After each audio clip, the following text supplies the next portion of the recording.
ये आकाशवाणी गोरखपुर है। अब रउआ सभे प्रमोद कुमार सिंह से समाचार सुनी।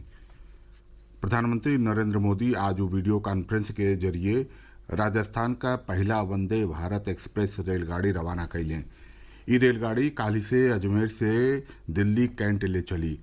उद्घाटन के बाद श्री मोदी कहलें कि वंदे भारत एक्सप्रेस से भारत प्रथम हमेशा प्रथम का भावना मजबूत होला। वहाँ के कहलें कि रेलगाड़ी विकास, आधुनिकता, आत्मनिर्भरता और स्थिरता का पर्याय हो। प्रधानमंत्री कहलें कि वंदे भारत एक्सप्रेस से राजस्थान के पर्यटन उद्योग का खास फायदा हुई। वहाँ के कहलें कि पिछला 2 महीना में 6वीं वंदे भारत एक्सप्रेस के रवाना कईल उनके खातिर सौभाग्य का बाती हो। वहाँ के कहलें कि वंदे भारत रेलगाड़ियन के शुरू भइले के बाद अबले 60 लाख से बेसी लोग एहमे जतरा कई चुकल हवें। श्री मोदी कहलें कि एहमे लोगन के करीब 2500 घंटा समय का बचत भइल हो। मुख्यमंत्री योगी आदित्यनाथ बिहार और मध्य प्रदेश का पूर्व राज्यपाल लालजी टंडन के जयंती पर आज लखनऊ में कालीचरण महाविद्यालय में उनके मूर्ति के अनावरण कैलें। श्री योगी एह मौका पर महाविद्यालय के शताब्दी विस्तार भवन के नामकरण लालजी टंडन भवन कैलें। वहाँ के कहली कि श्री टंडन भारतीय जनसंघ का कार्यकर्ता, पार्षद, विधायक, सांसद और राज्यपाल के रूप में जिंदगी भर पूर्व प्रधानमंत्री अटल बिहारी वाजपेयी के विकास के मॉडल के आगे बढ़ौलें। मुख्यमंत्री कहलें कि कालीचरण महाविद्यालय के साथे श्री टंडन के लमहर जुड़ाव रहल हो।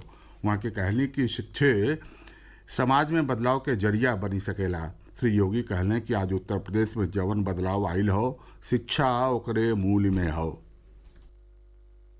आज के इस अवसर पर जब उत्तर प्रदेश की माध्यमिक शिक्षा और उच्च शिक्षा या बेसिक शिक्षा में आमूलचूल परिवर्तन हुआ है, उस आमूलचूल परिवर्तन का माध्यम, समाज में परिवर्तन का माध्यम शिक्षा ही बन सकती है। शिक्षा के क्षेत्र में जितना हम करेंगे, जितना योगदान देंगे, उतना ही परिवर्तन जीवन के प्रत्येक क्षेत्र में आता हुआ दिखाई देगा। आज उत्तर प्रदेश में जो परिवर्तन आया है, इसमें शिक्षा इसका मूल है। शिक्षा के क्षेत्र में किया गया योगदान और वास्तव में सदैव स्मृतियों को तरोताजा बनाए रखने के साथ साथ ही अमरत्व को प्रदान करने का एक माध्यम बनता है। स्वर्गीय टंडन जी की स्मृतियों को एक बार फिर से नमन करते हुए मैं फाउंडेशन को धन्यवाद देता हूं, प्रबंध तंत्र को धन्यवाद देते हुए विश्वास करता हूं कि कालीचरण महाविद्यालय का प्रबंध तंत्र स्वर्गीय टंडन जी के आदर्शों को अंगीकार करते हुए इस महाविद्यालय और इंटर कॉलेज और इस पूरे संस्थान के विकास के लिए इसी तन्मयता के साथ कार्य करेगा।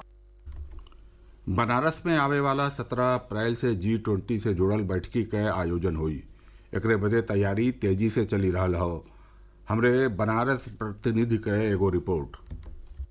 काशी की दीवारें विश्व के सबसे समृद्ध देशों G20 के मेहमानों को भारत से परिचय कराएंगी। साथ ही बनारस की दीवारों पर लघु भारत की तस्वीरें देखने को मिलेगी। काशी की लगभग 13,000 मीटर की दीवारों पर देश की छाती को रंगों से उकेरा जा रहा है। यह चित्रकारी देश की संस्कृति, इतिहास, धर्म, संगीत, खेल, स्वतंत्रता सेनानियों और अन्य धरोहरों पर आधारित है। योगी सरकार G20 के मेहमानों के स्वागत के लिए काशी को अलग अलग तरीके से सजा रही है। शहर को आकर्षक लाइटिंग से सजाया जा रहा है। वहीं एक रूपता लाने के लिए भवनों को एक रंग में रंगा जा रहा और दीवारों पर चित्रकारी कराई जा रही है। वाराणसी विकास प्राधिकरण के उपाध्यक्ष अभिषेक गोयल ने बताया कि काशी की करीब 13,000 मीटर की दीवारों को चिन्हित करके उस पर चित्रकारी कराई जा रही है, जिसमें प्रमुख रूप से देश के संगीत घराने, भारत की समृद्धि, संस्कृति, खेल खिलाड़ी, राजा महाराजाओं, क्रांतिकारियों, साहित्यकार, पद्मश्री, भारत रत्न, देश की धरोहरों और विभूतियों आदि की तस्वीर बनाई जा रही है। योगी सरकार दुनिया के शक्तिशाली देशों के बीच विश्व के सबसे प्राचीन और जीवंत शहर काशी में देश की जीवंत तस्वीर पेश करेगी, जिससे काशी आने वाले G20 के मेहमान भारत दर्शन समझ सकें और जेहन में समृद्ध विरासत की तस्वीर लेकर जाएं। आकाशवाणी समाचार के लिए वाराणसी से मनीष सिंह। बनारस में PM Gatishakti national master plan के 2 दिन के पश्चिमी क्षेत्रीय कार्यशाला के दूसरका दिन में आज लॉजिस्टिक मुद्दा पर चर्चा भइल। एमे बिहार, हरियाणा, झारखंड, उड़ीसा, उत्तर प्रदेश और पश्चिम बंगाल के अधिकारी मंथन कैलें। उद्योग मंत्रालय का विशेष सचिव सुमिता डाबरा बतौलिन कि आज लॉजिस्टिक मसलन पर विचार विमर्श में राज्य ईज ऑफ डूइंग बिजनेस के तौर तरीका के बारे में जानकारी दिलें। कार्यशाला में ई बात पर जोर दिहल गयल कि कैसे हम वर्ष 2030 ले लॉजिस्टिक पॉलिसी में वैश्विक मानकन के पा सकीं।